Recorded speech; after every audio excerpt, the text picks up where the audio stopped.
Elon Musk has explained just how different the task of full self-driving is from doing large language models, why it's so much more difficult, and why Tesla would need to custom design things like their own FSD chips to go in their cars, and especially the Dojo supercomputer, in order to work with the crazy context length that Tesla has to do, and this also tails into the robotaxi reveal. So let's take a look. Hey y'all, it's Dr. Know-It-All. I'm going to talk about everything I said in the intro in just a second, but first of all, a huge congratulations to Tesla's battery team for their 100 millionth 4680 battery cell. You can see here that Optimus is holding that one. Hopefully they'll put that in a museum or something. The really crazy part about this is it took them until June of 2024, in other words, 3 months ago, to produce the first 50 million. So it took them about 4 years to do that, and it's taken them 3 months to produce the next 50 million. If you don't think that's a positive sign, I think you're crazy. So again, a huge congrats to the Tesla battery team for making this happen. And turning from the Tesla battery team to the Tesla AI team, let's take a listen to what Elon Musk has to say to the All In podcast crew, specifically about how challenging full self-driving is for the AI neural networks that have to process them. I'm going to play about a 2-minute clip from a much longer interview. Of course, I will leave a link to it in the description so you can listen to the whole thing. I highly recommend it. But for the purposes of today's video, I just want to focus on these 2 minutes and Elon Musk talking about how challenging the AI is for Tesla's full self-driving, and by translation, Tesla's Optimus as well. You guys just turned on Colossus, which is like the largest private compute cluster, I guess, of GPUs anywhere. Is that right? It's the most powerful supercomputer of any kind.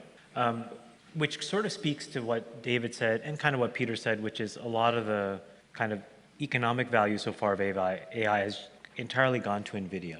But there are people with alternatives, and you're actually one with an alternative. Now, you have a very specific case because Dojo is really about images and large images, huge video. So the Tesla problem is different from the sort of LLM problem. The nature of the intelligence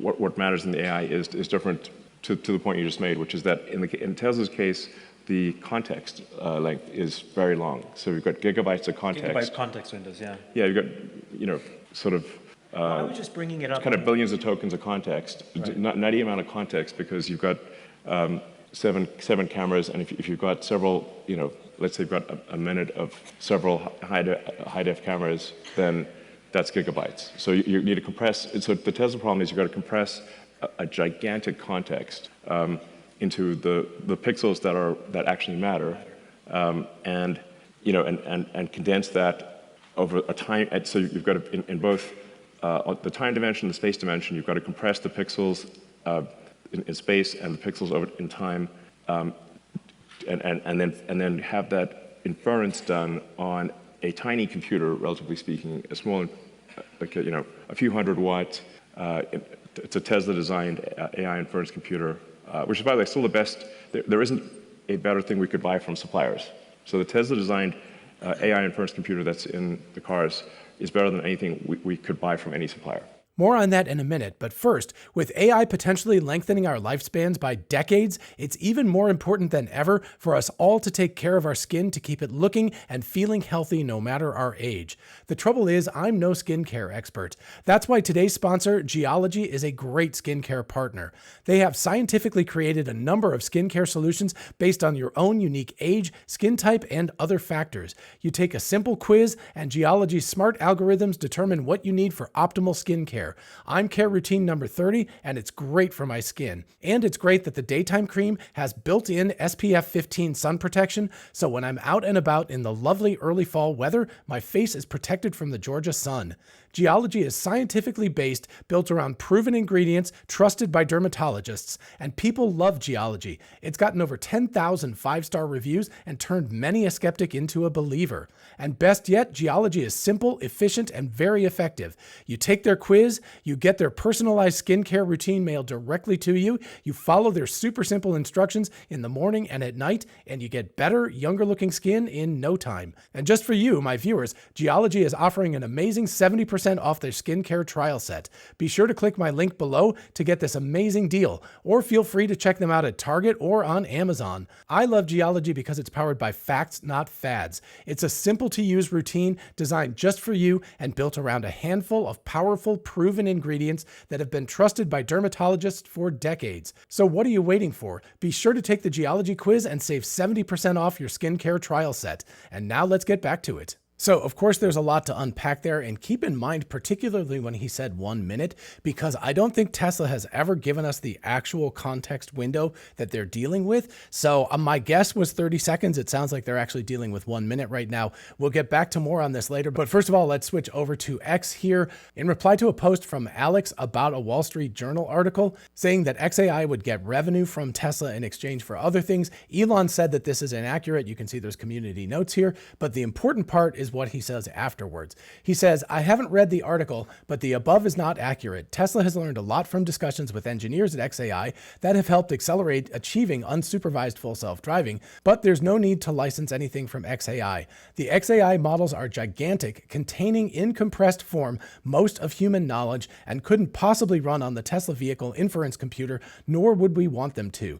The Tesla AI models have incredibly dense, in a good way, intelligence as they compress video of reality into driving commands, but they must operate on an approximately 300-watt computer with memory size and bandwidth far lower than, say, an H100 GPU. And then we get to the part that tails into what Elon was talking about with the all-in crew. Tesla real-world AI also has a vastly larger context size than an LLM, as the combined video history from all cameras is several gigabytes in size. So let's break this down real quick. First of all, the highlighted paragraph. The XAI models are gigantic, containing in compressed form most of human knowledge, and couldn't possibly run on the Tesla vehicle inference computer. So those models, in other words, what he's talking about is the large language models, in other words, Grok, and it's kind of funny that Ask Grok is right there. But anyway, these models are huge. They have to run in data centers. They have to have megawatt power supplies. They have to have huge amounts of memory, huge amount of processing power. In other words, you need an AI server cluster to be able to run something like Grok. Whereas, as Elon says here, we're talking about edge compute ultimately, which is your vehicle or also the Optimus humanoid robot. If you haven't seen my video with Andre Karpathy talking about this, about how they were literally able to transplant the brain of the full self-driving computer into Optimus, definitely check that out. Anyway, in the next paragraph, Elon says, the Tesla AI models have incredibly dense intelligence. In other words, what they're doing is they're processing lots of information. If you think about language, language is not particularly dense in a way.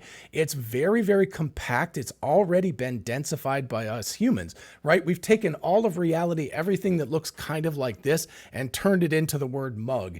And we've turned everything that looks kind of like this into the word pen. Think about how many pens there are in the world, and yet you will identify them all with a single word, with one word. And so large language models have this advantage where human beings have compressed knowledge into a very, very dense format already. And so the large language models themselves, looking at individual tokens or individual words, are kind of less dense than that. They're able to utilize the abstraction of human language and actually kind of compress all of human language, but that's because human language is much less dense than reality. We've abstracted every single object, the billions and billions of these in the world, down to a single word pen, and that makes it very, very easy for humans to communicate, but it also is very, very different than reality. So when Elon is talking about dense here, he's talking about reality. Reality is very, very dense, and what they're having to do is compress video into driving commands, and it has to operate on a low power computer with, memory size and bandwidth far lower than, say, an H100 GPU.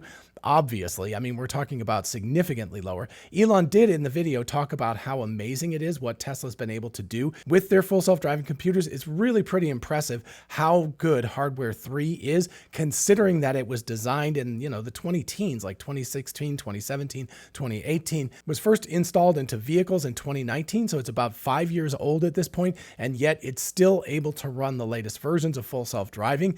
Yeah, it's getting a little bit long in the tooth at this point, and yeah, Hardware 4 is better, or AI 4 as they're calling it now, but Hardware 3 is still working really well, and AI 4 is significantly better, and AI 5 will be even better than that. But no matter what, they're edge computers, they're portable computers, they have to run on a very limited power envelope, they have to run on batteries effectively, and they have very limited memory and very limited memory bandwidth, so completely different challenge than a large language model. And then we get to Elon's last sentence, Tesla's real-world AI also has a vastly larger context size than a large language model. And if you listen to the video, of course, he said 1 minute, which is a really interesting clue. Like I said, I had always imagined it was 30 seconds. That is a lot of context size. When you think about how many frames per second you're looking at, you're looking at 36 frames a second, I believe is what their cameras run at, times 7 cameras or 8 cameras, depending on how you're counting it, times 60 seconds, times 1.2 megapixels per camera. And that translates into about 21 billion bits of information that the Tesla full self-driving computer is having to process and act on in real time.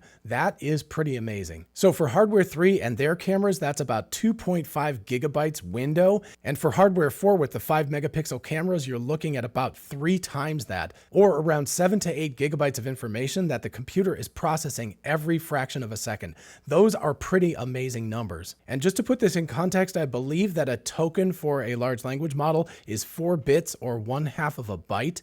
So Gemini's super impressive 2 million character context length is only, I believe, about 5 megabytes of memory. So that's just nothing compared to multiple gigabytes of memory that Tesla's computers are having to deal with and having to deal with in real time. So of course, the main thing that Tesla's computers do is discard information as much as possible, just like we humans do. You don't get distracted by every single tree and blade of grass and, cloud in the sky and all of that kind of stuff. You focus down on the important areas when you are driving or walking or doing anything else. And that's a really important thing. So the very first part, as Elon said, is discarding everything that's not necessary and shrinking it down to only the important stuff and then processing that as quickly and efficiently as possible. Still a gigantic context window it has to deal with compared to large language models. What large language models have instead is a massive repository of information stored in a much, much larger neural network. The number of parameters for these large neural networks is in the hundreds of billions to trillions of tokens. This is something that would never fit on an edge compute device and obviously is not important to Tesla's full self-driving. You don't need to have the knowledge of the world to drive. You just need to know what you need to know to drive,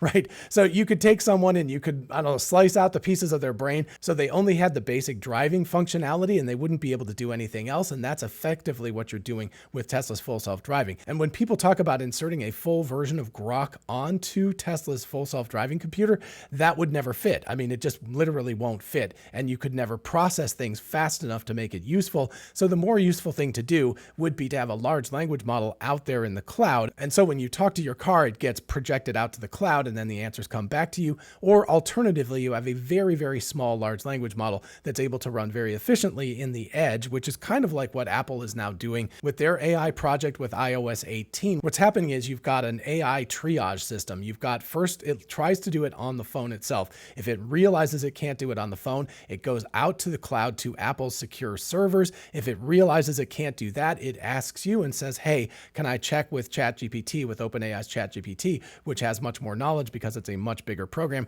It then goes out to that and then the answer comes back to you. So the first line of AI reasoning is on the phone itself. And similarly to that, you would expect Tesla's full self-driving if there is enough compute room on the vehicle, and I don't think that hardware 3 is going to have this, but let's say that hardware 4 has the headroom to do this. You bolt a very small large language model onto Tesla's full self-driving, and if it is able to answer the question, then it can do it in pretty close to real time. It can do it very, very quickly. If it can't, then it just goes out to the cloud and talks to xAI's Grok server or OpenAI if they want to or something, but probably Grok, and then it gets the answer back after a delay, and you have to have cell phone coverage or Wi-Fi coverage or something like that. So obviously it will work slower, but that would be perfectly fine for your vehicle. So the important takeaway is what Elon is talking about here in both the post and in his video interview is that the project of autonomous driving is very different than the task of large language models, which is designed to deal in the abstracted reality of human text. First and foremost, obviously we're getting things like video and audio and stuff like that bolted on top, but first and foremost, large language models were designed to work with text as input and output. Tesla's full self-driving, very, very different, necessitates a very different neural network from large language models, obviously, and processes things very differently as well. And obviously, everything I'm saying about Tesla's full self-driving translates directly to Tesla's Optimus as well. And that takes us to Tesla's Dojo supercomputer, which we got into a little bit in the All In podcast. Unfortunately, Elon didn't answer quite as precisely as I was hoping, but basically what Elon was responding to is when Chamath actually asked about NVIDIA and the way that their GPUs are used for these large language models. They're not perfectly ideal for large language models, but they do parallel computing very, very well. There are other competitors out there, including Google's TPUs, or tensor processing units, that do neural network calculations much more effectively. Grok does that as well, and there are other competitors like Cerebrus and other ones that are doing this as well. And so that's great to see that competition in the large language model space, but what Tesla actually needs is a very, very different training computer, which is why Dojo exists. Dojo is designed to take in huge amounts of video data, to process it very, very rapidly, to get rid of the unimportant stuff, focus on the important stuff, get to the point where it can generate intended actions, and then take that as feedback and train on itself and train on itself and train on itself as rapidly as possible. This is something where Dojo is clearly not up to snuff on its own at this point, because Tesla's huge data center in Texas is either mostly or entirely NVIDIA GPUs, but Dojo would be substantially better at this specific task if and when it gets up and running. I know that Tesla has moved through Dojo 1 and on to Dojo 2. Haven't really heard too much about it recently, but it is a moonshot. But if it works, Tesla will be able to train much, much more quickly and more efficiently than they currently can with NVIDIA's GPUs. So that actually touches on not only full self-driving, which is, getting close-ish to being solved, but much more importantly to Tesla's Optimus humanoid robot, which is going to have an immense amount of headroom to be able to get as good as it possibly can. Not only because it has to do many, many more tasks and interacting with the world, including picking up pens, things like that, but also the control output is so much more complicated. For a car, it's just accelerate, brake, and turn the steering wheel. That's it. You've only got 3 output controls. For a humanoid robot, you've got many, many, many output controls. So there's a lot of room for a supercomputer like Dojo to be able to do much, much better than NVIDIA's GPUs could ever do. So all in all, it's really informative to hear Elon both talk about and post about how different Tesla's full self-driving and Optimus self-driving computers need to be, both on the edge and for training, and how therefore what Tesla is doing is, let's say, complementary to large language models, not competitive with them. They're 2 different domains. They complement each other because it would be nice to be able to talk to your car, certainly nice to be able to talk to your humanoid robot, but the actual activity that those things are doing necessitates very, very different neural network architecture than large language models. All right, folks, so that's what I've got. Let me know in the comments what you think about all this. I hope I explained this reasonably well. If you have other insights, definitely let me know. And of course, while you're down there, if you don't mind liking and subscribing, it really helps out the channel. I would love to get to 100,000 subscribers one day. Thank you very much. And finally, a huge thanks to Geology for sponsoring today's video. Be sure to check out the link, take their quiz, and save 70% off your skincare trial set. And I will see you in the next video. Bye-bye.